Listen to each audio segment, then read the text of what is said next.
Hai teman-teman, jumpa lagi di channel kami yaitu Hargai Kehidupan. Baik, sebelumnya kita saksikan dulu video yang membahas tentang Paul Zhang ini ya. Apakah dia seorang nabi atau bukan ya? Mari kita saksikan video ini sebentar ya. Ini suara pendeta berbicara seperti goblok-goblok. Berbicara seperti itu dengan kata-kata seorang pendeta gitu, Pak. Oh, Nabi Yeremia, Nabi Yeskel lebih keras lagi, Pak. Bilangnya saya sudah dengerin kamu panjang, jangan potong. Kalau sepotong saya remove, kita selesai. Ya, kalau kamu mau cari gara-gara, ya jangan di sini, ya. Nggak lagi tepatnya nih kita nih, ya. Jadi kalau saya lagi ngomong, jangan di ini ya, jadi potong. Ya, silakan mikrofon dinyalakan, tapi kamu dengar saya ngomong. Ya, kalau saya selesai, baru kamu ngomong. Itu aturannya makanya ya. Jadi satu, kamu sudah bohong. Ya, jadi kamu bukan wartawan.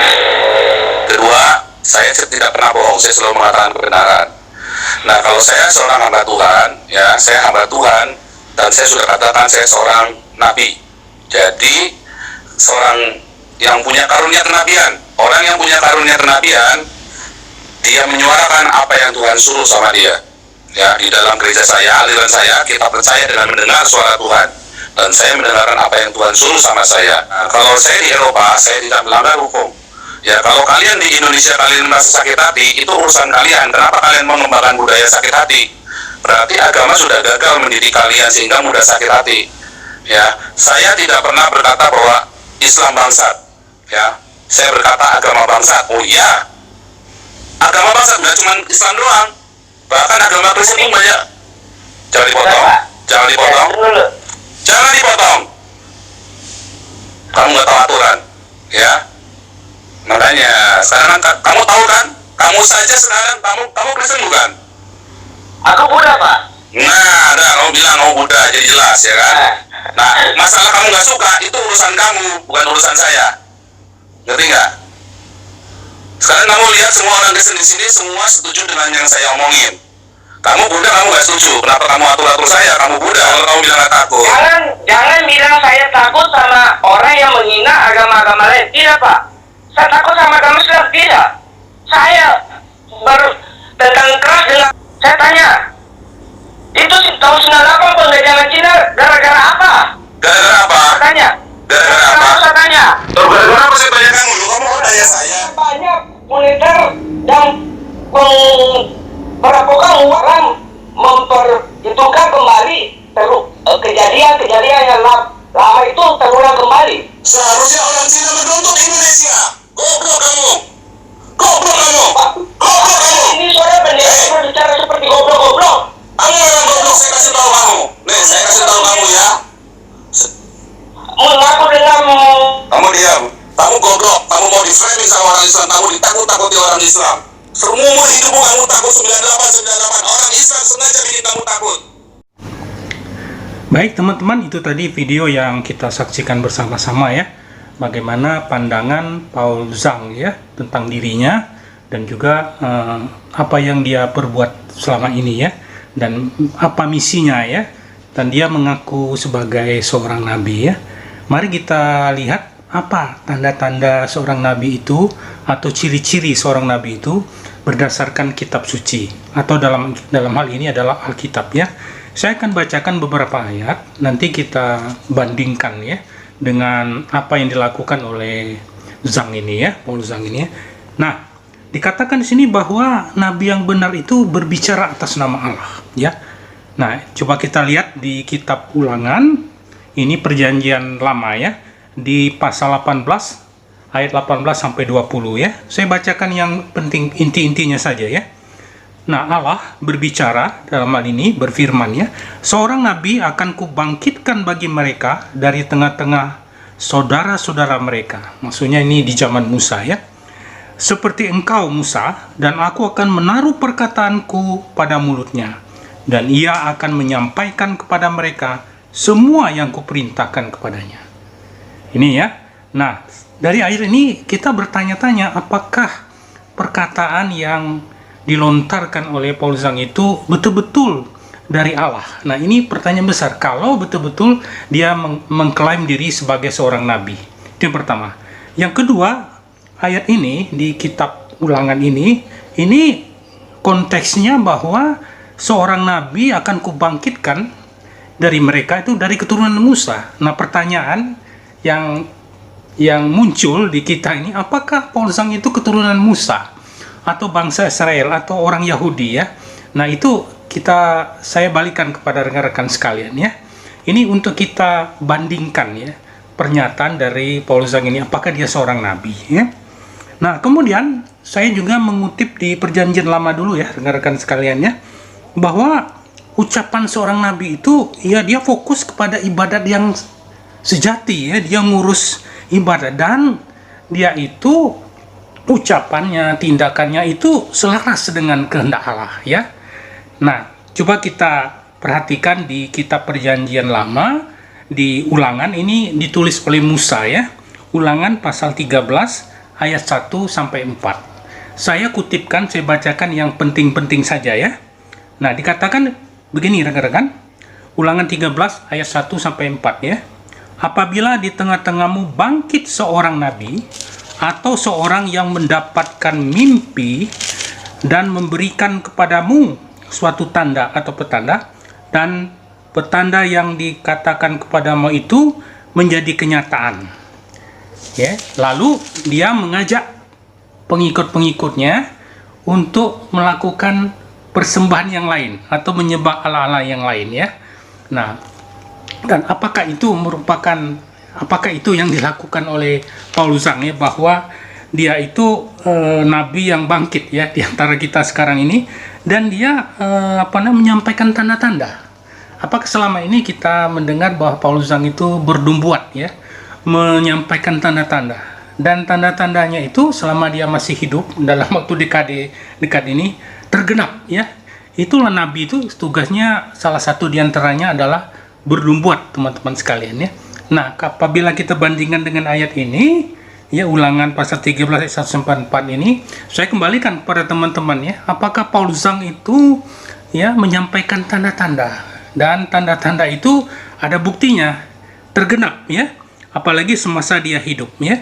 Jadi apakah dia berbicara tentang ibadat saja ya, tentang gereja dia ya, ngurus umatnya, dan apakah dia bertindak selaras dengan kehendak Allah? Itu saya kembalikan kepada rekan-rekan ya, rekan-rekan yang bisa berpikir sendiri kalau melihat videonya atau kasusnya yang sekarang ini ya.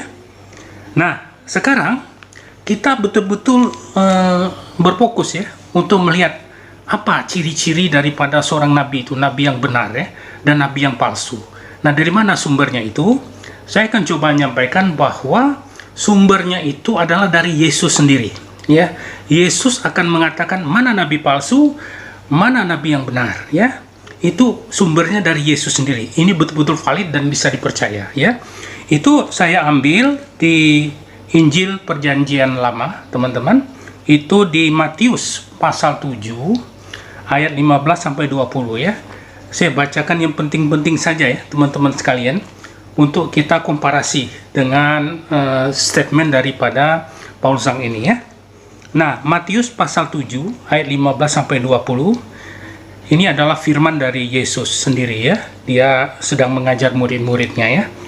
Dia berkata, "Berjaga-jagalah terhadap nabi-nabi palsu yang datang kepadamu dengan berbaju domba, tetapi di dalam mereka adalah serigala-serigala yang rakus." Ya. Itu pertama ya. Kemudian berikutnya Yesus mengatakan bahwa dari buah-buahnya kamu akan mengenali mereka. Jadi nabi-nabi yang benar, nabi-nabi palsu, bedanya itu dari buah-buahnya lah kamu mengenal mereka. Nanti kita bandingkan ya dengan statement dari Paul Zhang ini. Nah, bagaimana caranya kita menentukan dari buah-buahnya lah kita mengenal bahwa ini nabi palsu, ini nabi asli atau nabi benar ya. Nah, kita merujuk ke ayat yang lainnya di Perjanjian Baru ya. Apa itu buah-buah yang dimaksud dengan buah-buah yang nyata dalam kehidupan? Nah, arti buah-buah nyata ini yang kita sebut, banyak istilah di dalam Alkitab Perjanjian Baru ini kita sebut dia dengan perbuatan daging ya. dan juga kita kenal dengan buah roh, ya. Perbuatan daging itu mengarah ke hal-hal yang bersifat negatif, ya. Sedangkan buah-buah roh itu mengacu kepada perbuatan-perbuatan yang baik, ya, yang dikehendaki oleh Allah, ya. Nah, apa itu? Ya, pernyataan atau buah-buah yang nyata dalam kehidupan sehingga kita membedakan, oh ini nabi palsu, oh ini nabi benar, ya. Itu ada catatannya di Perjanjian Baru, yaitu di Galatia 5 ayat 19 sampai 23, ya. Nah, saya bacakan di Galatia 5 ayat 19 sampai 23. Saya ambil penting-penting saja, ya. Nah, untuk mengetahui mana nabi palsu dan mana nabi yang benar, ya. Kita lihat nih, ya.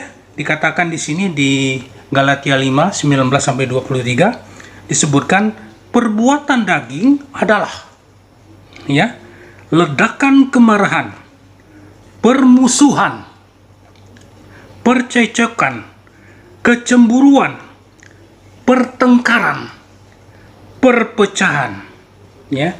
Itu hal-hal yang saya bacakan yang penting, ya, yang ada kaitannya dengan bahasan kita, ya, dengan tema atau judul video saya sekarang ini, ya, tentang kenabian dari Paulus Zhang ini. Nah, ini sudah jelas, ya, kepermusuhan, percecokan, kecemburuan, ledakan kemarahan, pertengkaran, perpecahan seperti yang kita saksikan di video tadi, ya. Ini ada kaitannya dengan poin-poin yang saya sebutkan, ya. Ini di Galatia 5 ayat 19 sampai 23. Nah, apakah kalau kita membaca ini, ya, pertengkaran, perpecahan dan sebagainya itu ada di dalam diri Paulus Zhang ini, ya, di video tadi, ya. Nah, ini kita bicarakan dengan bukti saja, ya, apa yang dia ucapkan. Nah, sedangkan nabi, betul-betul nabi, ya, betul-betul yang diutus oleh Allah, ya, nabi benaran itu. Nah, apa buah-buah yang nyata dalam kehidupannya? Ini juga dicatat di Galatia 5 ayat 19 sampai 23 ini, ya. Nah, dikatakan demikian, sebaiknya buah roh adalah kasih, sukacita, damai, kepanjang sabaran, kebaikan hati, kebaikan, kelemah lembutan, pengendalian diri. Nah, apakah ini ada pada saat kita menyaksikan video tadi? Ini kontras sekali, ya, kontras sekali. Nah, ini kita bisa berpikir, apakah dia seorang nabi, ya? Nah, ini perlu kita pertanyakan pada diri kita masing-masing, ya. Nah, demikian teman-teman sekalian bahasan saya hanya mencoba, ya, bukan mengajari, ya. Saya akan mencoba menyampaikan pesan informasi kepada rekan-rekan sekalian untuk membedakan, ya, bagaimana sih kita membedakan mana nabi yang benaran, mana nabi yang palsu, ya. Tadi saya sudah bacakan berbagai dari Perjanjian Lama dan Perjanjian Baru. Intinya, kita sebagai warga negara Indonesia, ya, mari kita sama-sama saling berangkulan, saling menghormati, ya, perbedaan satu sama lain, terutama di dalam pemeluk agama, ya, yang ada di Indonesia ini, ya.